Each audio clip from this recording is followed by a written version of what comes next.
नमस्कार, नवभारत टाइम्स में आपका स्वागत है। आपके साथ मैं हूं विनीत त्रिपाठी। अमेरिकी कंजर्वेटिव एक्टिविस्ट और राष्ट्रपति डोनाल्ड ट्रंप के बेहद करीबी सहयोगी चार्ली किर्क की गोली मारकर हत्या कर दी गई है। उन्हें बुधवार को यूटा के कॉलेज कार्यक्रम के दौरान गोली मारी गई। उन्हें तत्काल पास के ही एक हॉस्पिटल में ले जाया गया, लेकिन कुछ ही देर के बाद उनकी मौत हो गई। अमेरिकी राष्ट्रपति डोनाल्ड ट्रंप ने सोशल मीडिया पर पोस्ट में चार्ली किर्क की मौत की पुष्टि की है। इस हत्या ने पूरे अमेरिका में राजनीतिक हिंसा के खतरे की ओर सभी का ध्यान खींचा है। चार्ली किर्क ने युवा रिपब्लिकन वोटर को एकजुट करने में प्रभावशाली भूमिका निभाई थी। किर्क इजराइल के भी कट्टर समर्थक थे। ट्रंप के लिए चार्ली किर्क कितना अहमियत रखता था वो इस बात से भी दिखता है कि राष्ट्रपति डोनाल्ड ट्रंप ने रविवार तक सभी सरकारी भवनों पर झंडों को आधा झुकाने का आदेश दिया है।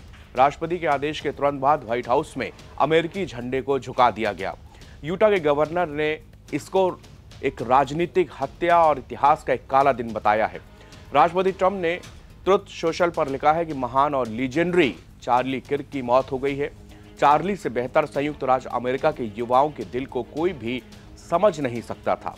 यूटा के गवर्नर स्पेंसर कॉक्स ने इसे राज्य के लिए सबसे काला दिन बताया। उन्होंने कहा, यह हमारे लिए और देश के लिए सबसे दुखद दिन है।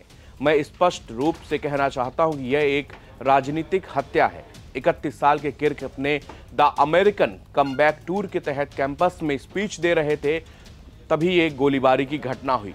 अधिकारियों ने बताया कि एक व्यक्ति को हिरासत में लिया गया था, लेकिन इसके बाद उसको छोड़ा गया है। घटना का एक वीडियो भी तेजी से वायरल हो रहा है, जिसमें किर्क की गर्दन पर गोली लगते हुए साफ नजर आ रहा है। वीडियो में किर्क एक सफेद तंबू के नीचे हाथ में माइक्रोफोन पकड़े बोलते हुए दिखाई दे रहे हैं। तभी अचानक एक गोली चलती है और किर्क अपना दाहिना हाथ ऊपर की ओर बढ़ाते हुए दिखाई देते हैं, जबकि उनकी गर्दन के बाईं ओर ढेर सारा खून वहां पर बह जाता है।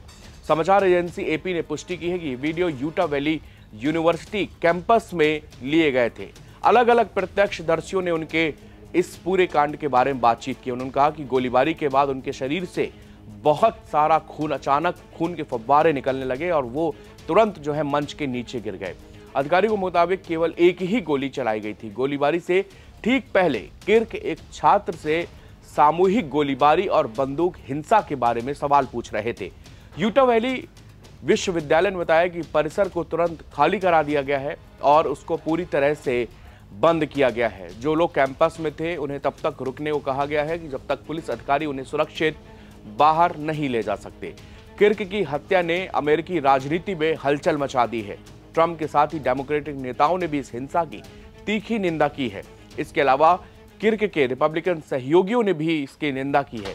कैलिफोर्निया के डेमोक्रेटिक गवर्नर गेविन न्यूसम ने एक्स पर लिखा है कि चार्ली किर्क पर हमला घृणित, घिनौना और निंदनीय है। न्यूसम ने पिछले मार्च में अपने पॉडकास्ट में किर्क की मेजबानी की थी। पूर्व डेमोक्रेटिक कांग्रेस सदस्य गैब्रियल गिफोर्ड्स ने कहा है कि चार्ली किर्क की हत्या से मेरा दिल टूट गया है। मेरी गहरी संवेदनाएं उनकी पत्नी, 2 छोटे बच्चों और उनके चाहने वाले उनके दोस्तों के साथ है।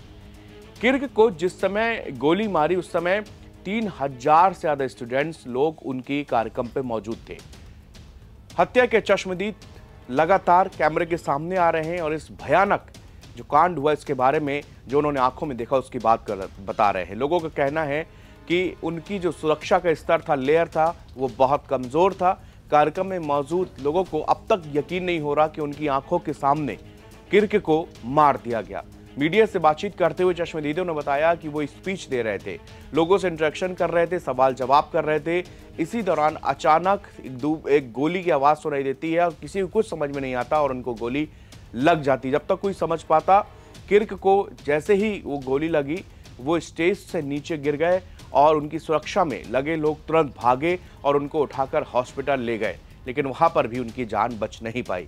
वहां पर जो भीड़ थी उसमें अचानक अफरा तफरी मच गई, चीख पुकार मच गई। वहां पर लोग जो थे वो रोने लगे और इसके बाद हमलावर भी भाग गया।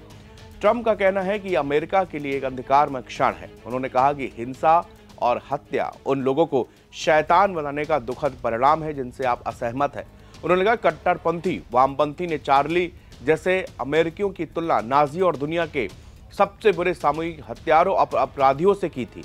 इस तरह की बयानबाजी आज हमारे देश में दिखाई दे रहे आतंकवाद के सीधे तौर पर जिम्मेदार है और इसे तुरंत रोकना होगा। राष्ट्रपति ट्रंप ने आगे कहा कि मेरा प्रशासन उन सभी लोगों को ढूंढ निकालेगा जिन्होंने इस अत्याचार और इस राजनीतिक हिंसा में योगदान दिया है, जिसमें वो संगठन भी शामिल है जो इसको वित्त पोषित और समर्थन करते हैं। साथ ही वो लोग जो हमारे न्यायाधीशों, कानून प्रवर्तन अधिकारियों और हमारे देश में व्यवस्था लाने वाले अन्य सभी लोगों के पीछे पड़े हैं।